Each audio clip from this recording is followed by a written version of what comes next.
Hello and welcome back. So for the last video in this section here, we're going to be talking about normal distributions. So we'll go ahead and click into the normal distributions one. So if you've never heard of a normal distribution, we'll do a quick overview. Here it is. This is what it looks like.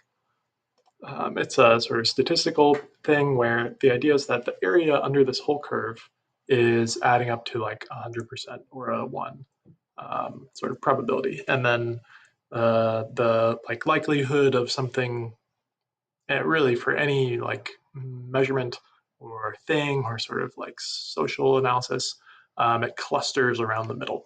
So the idea is that there's the mean, forms like the middle of it. The standard deviation is our measurement of width. So how much like variation there is, how much we move away from the mean. And we can kind of see, like, if we go ahead and change the mean here, something, it'll kind of shift to the side there, right? To where the mean is at 0.3. If I make it 0.7, it'll kind of go to that other side. We can put it back in the middle. See that nice little curve.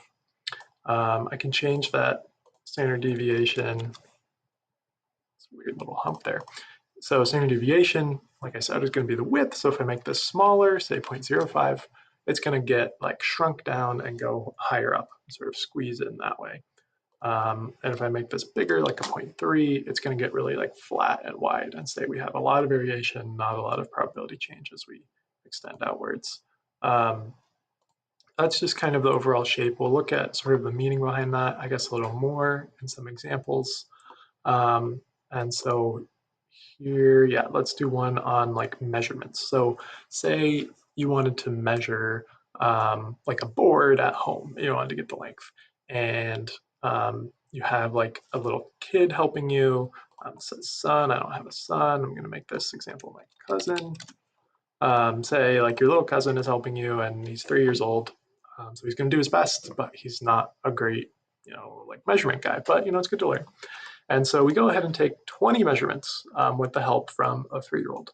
And then, because you want to be sure that you got the right length, you go back on your own, or I go back on my own, and I take 20 more measurements just alone, which I think maybe I'll do a little bit of a better job. And you see kind of the like average. You can take the mean of all those measurements. With help, it was like 8.33. On your own, 7.99. So pretty much right on 8. And this is like an 8-inch board, so that's spot on, right? And with the help of a child, your min and max can be kind of all over the place. Could get sometimes really low, sometimes really high. You might not be holding the measurement tape steady. Whereas on your own, it's sort of this narrower, like you're pretty close around the mean. Sometimes your hand slips a bit and you get a little above or a little below, but usually it's right around that 8. And so that's kind of an example of like, say the normal distribution would cluster around the mean, the true measurement. And then your like error measurements are going to sort of vary on either side of it. And if you're measuring really well, it should be a pretty narrow range. And if you're measuring poorly, it'll be a pretty broad range. And that's what we kind of see in this example here. So let's look at it on a graph and kind of visualize that. If we put the measurements that we did on our own into a histogram, so we kind of categorize them and say anything that's 7.8 to 7.9, how many of those did I get? 4. I got 4 of those. In the 8.1 to 8.2 range, I had 2 measurements like that. And that's kind of what this is doing.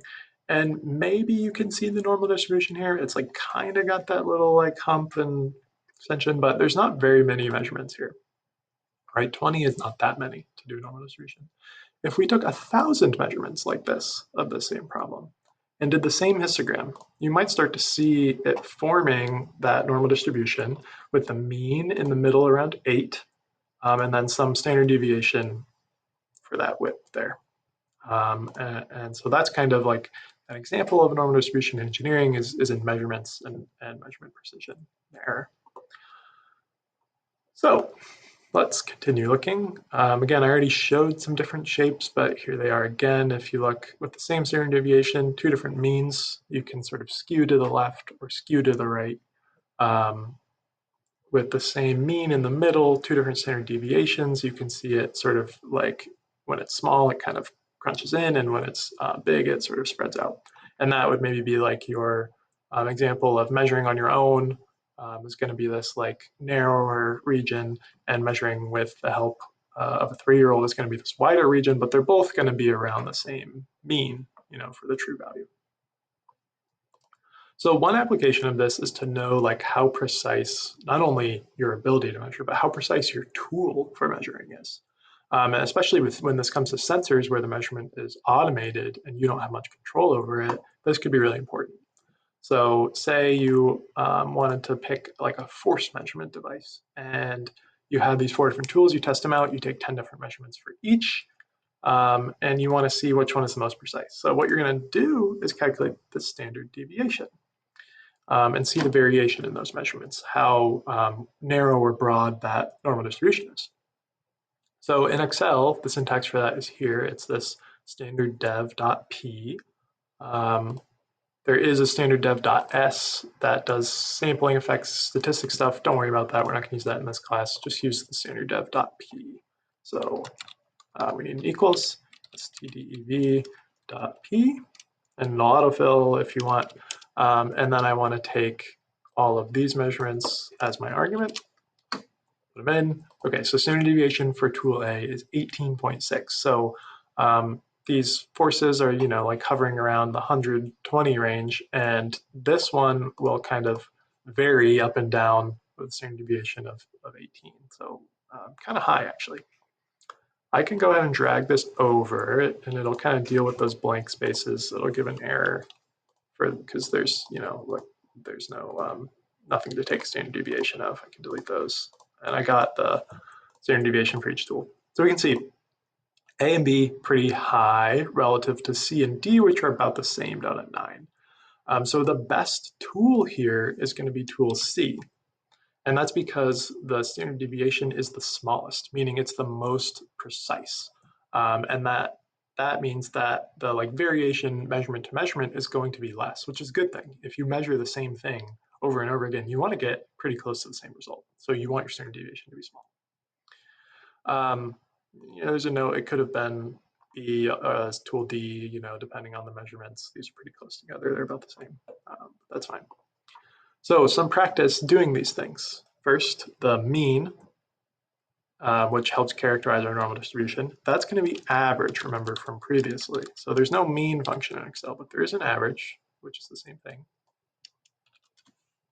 And we can get the mean of this chunk here, and we can get the standard deviation of this chunk here. And I can't really copy and paste or drag it this time. Previously I've been able to do this, but these are different sized boxes. So you can see when I tried to do that here, it only grabbed some of it. I could go in and grab my little box and drag it up, sort of fix that. So I could copy and paste and then kind of go in and fix it. Or I could just type it out again each time. Get this whole box. .p, this whole box. And so you can see we're getting, kind of a range of means of standard deviations. Just skip doing that one. You can do that on your own. You just do the same thing with that box. But what's the point of this? How do we get meaning from a normal distribution? Well, like I said in the very beginning, it's kind of about probability, right? It's a characterization of probability for things that have error or sort of random, what you consider random variation or variance, which many, many things in the world do. And a lot of things in engineering deal with this. So the idea is that the mean right in the middle, as you go away from that on either side, you get less likely, right? So if we have some true value, random error is going to move you maybe a little bit away, but it's pretty unlikely it's going to move you a lot of it away. And the standard deviation characterizes how far away it is that you'll go before it becomes really unlikely.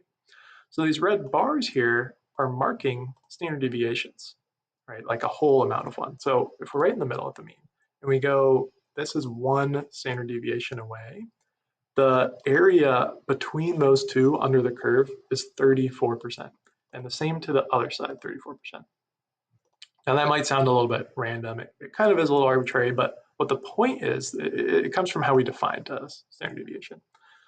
And the standard deviation, what that means is between one standard deviation below and one standard deviation above the mean, right? This kind of between these two lines here, 68% chance of your measurement or whatever thing you're describing will be between those. So like clustered around the mean. And if you go 2 standard deviations around, you're looking at above a 95% chance that you'll be within 2 standard deviations. So that's kind of how these work, is that once you start going like more than 2 standard deviations away, you're getting pretty far away from the mean and pretty unlikely that it's going to occur. And 3 standard deviations, you're at like a 99.8% chance. So really just that's pretty much all of it, but not quite, right? You could just have that chance of getting really far away. So how's this used in engineering? What you might have as like a thing to do as an engineer is design a bridge, right? And you have a bunch of forces that you measured on a test bridge. And you're like, okay, these are the forces my bridge might experience. I want to know what the average of those are. All right. So I used mean because it says mean, I want average. The average force is 8,644. Okay, and we want my average force is not the force that I want to design for, right? Because that means like pretty often I'll get bigger ones. So maybe I also need to know the standard deviation, like how do these forces vary away from the average, and how likely am I to get something a lot bigger? Okay, so 683. So now I have this normal distribution. I have the mean, the sort of middle, most common values, and I have the range that the forces are going to vary. Let's say I wanted to be 97.7% sure that my bridge will not break. So what I could do is design for a load where 97.7% of the time, the forces are below that load, right? This is kind of how that normal distribution works. Is if we go back up, we can look and say, the probability that the forces are going to be within a certain range, given that we know the standard deviation and we know the mean. So this 97.7% sounds kind of random. It's not quite random, because what it is if you add up everything below the mean, you get 50%, right? Because mean is halfway. If you go up 1 standard deviation, you'll get to 84.1%. If you go up to everything up to 2 standard deviations and back to the left there, you're going to get 97.7%. So what we're saying is forces below 2 standard deviations above the mean is what we're designing for. That's another way to put it. And so what we could do here is just do a little math and say, what's 2 standard deviations above the mean? Well, that's the mean plus 2 times my standard deviation.